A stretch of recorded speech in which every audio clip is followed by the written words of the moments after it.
मुसलमान भाई ने इंडिया के एक गांव में एक अजीबोगरीब वाकया देखा, जो कि बहुत साल पहले की बात है। उन्होंने मुझे ये कहानी शेयर की, जो कि मुझे बहुत मुख्तलिफ और बहुत मुतासिर कुन लगी। और बहैसियत मुसलमान मुझे ये कहानी सुनकर बहुत खुशी महसूस हुई। तो मैंने चाहा कि ये मुख्तलिफ कहानी मैं आपके साथ भी जरूर शेयर करूं। तो दोस्तों, बढ़ते हैं आज की कहानी की तरफ। रात गहरी होते ही वो मखसूस खुशबू चारों तरफ फैल गई थी और साथ ही हल्की हल्की रोने की आवाजें भी, जैसे कई औरतें मिलकर किसी जवान मौत पे बहन कर रही हों। शदीद सर्दी की वजह से गांव के लोग अपने अपने घरों में दबके हुए थे। गांव के लोगों के लिए ये आवाजें कोई नई बात नहीं थी। कई साल हो गए थे वो ये दहशतनाक आवाजें सुनते आ रहे थे। गांव के बुजुर्गों का कहना था कि ये आवाजें और खुशबू उस वक्त से आती हैं जब से वो इंडिया से हिजरत करके इस गांव में आकर बसे थे। पहले पहल तो हर कोई खौफजदा हो जाता था, मगर फिर आहिस्ता आहिस्ता लोग इस बात के आदी हो गए। आवाजें और खुशबू घर के एक बोसीदा मकान से आती थी। ये मकान बरसों से बंद पड़ा था। सुनने में आया था कि तकसीम हिंद से कबल इस गांव में हिंदू आबाद थे। इसी गांव में राजेश नाम का एक हिंदू भी रहता था, जिसकी जानकी नाम की एक खूबसूरत बेटी थी। 2 कमरों पर मुश्तमिल ये घर अगरचे कच्चा था, मगर जानकी उसे इतना साफ सुथरा रखती थी कि गांव के पक्के मकान भी उसके सामने हीच लगते थे। जानकी ने अपने घर को सजाने के लिए बहुत से फूल बूटे लगा रखे थे, जिनमें एक बेल रात की रानी भी थी। रात की रानी उसे बहुत अजीज थी। रात होते ही जब उस बेल से महक उठती तो पूरा गांव महक सा जाता। अक्सर औकात जानकी सर्दियों की रातों में भी रात की रानी के पास देर तक खड़ी रहती और उसकी दिल फरेब खुशबू को अपने अंदर उतार कर अजीब सी खुशी महसूस करती।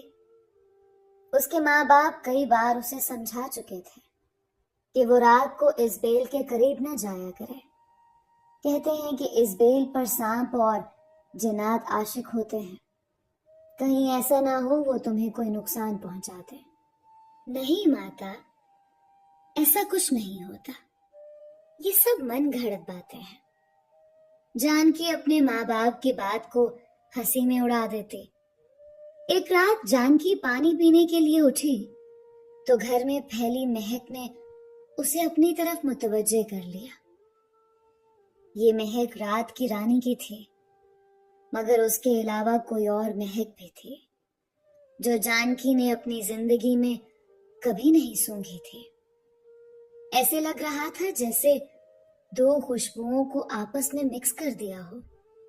ना चाहते हुए भी उसके कदम उस तरफ उठते चले गए जहां रात की रानी की बेल कच्ची दीवार से ऐसे लगी हुई थी जैसे दीवार पे कोई सख्त चादर सूखने के लिए डाल रखी हो। जानकी के करीब जाते ही बेल में सरसराहट से हुई, जैसे कोई चीज सिरक कर बेल के पीछे गई हो। जानकी के बढ़ते कदम रुक गए। वो आंखें फाड़े अंधेरे में बेल को देखने की कोशिश कर रही थी, मगर उसे अंधेरे में हल्के से चमकते 2 जुगनुओं के अलावा और कुछ नजर नहीं आया। जुगनू पहले भी उस पर मंडलाते रहते थे, मगर वो एक जगह नहीं टिकते थे। जैसे ये 2 जुगनू एक साथ एक जगह जमे हुए थे। ये क्या है? जानकी ने सोचा और एक कदम मजीद आगे हो गई। जानकी के कदम बढ़ाते ही वो दोनों जुगनू एकदम गायब हो गए। जानकी ठिठक कर रुकी और आंखें फाड़े उस तरफ देखने लगी। अचानक सरसराहट एक बार फिर उभरी और चंद सेकंड बाद गायब हो गई। सांप जानकी के मुंह से निकला और वो बेसाख्ता कई कदम पीछे हटी। उसकी नजरें अब भी बदस्तूर उस तरफ थी, मगर वहां सिवाय बेल के और कुछ नजर नहीं आ रहा था। जानकी चंद पल वहीं खड़ी रही और फिर वापस कमरे में आकर बिस्तर पर लेट गई।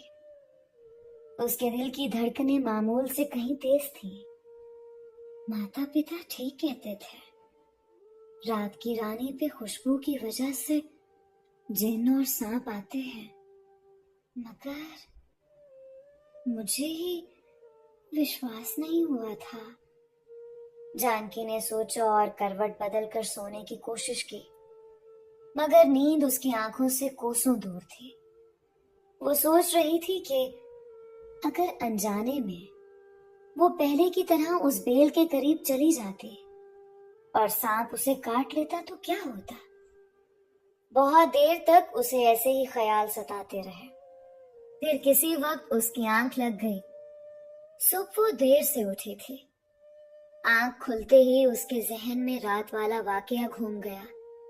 वो चारपाई से उतरी और मुंह हाथ धोकर सीधी उस बेल के पास गई थी। बेल से कुछ दूर खड़ी होकर उसने गहरी नजरों से सांप के निशाने खोजने की कोशिश की, मगर जमीन कच्ची होने के बावजूद उसे ऐसा कोई निशान नहीं मिला जिससे ये पता चलता कि यहां से कोई सांप रेंग कर गया हो। कुछ देर वहां खड़ी वो इधर उधर देखती रही और फिर मायूस होकर वापस पलट गई। शायद मेरा वहम हो, जानकी ने सोचा, मगर दिमाग ये मानने को तैयार नहीं था।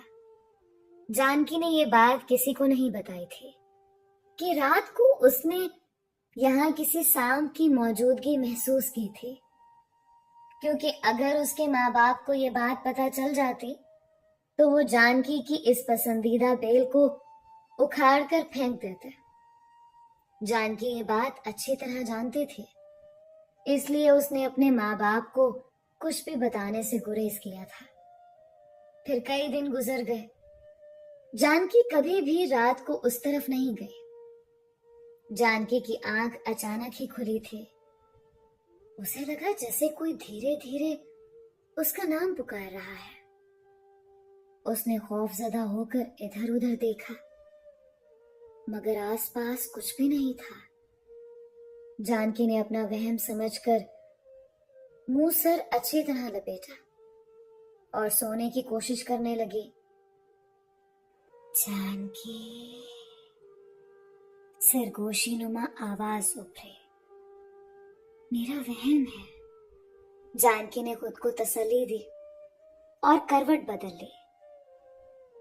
जानकी, सरगोशी दोबारा उभरी। जानकी उठकर बैठ गई। उसके माँ बाप दूसरे कमरे में लेटे हुए थे। उस कमरे में जानकी अकेली सोती थी। जानकी की नजर बेइख्तियार दरवाजे की तरफ उठी, मगर कमरे का दरवाजा बंद था।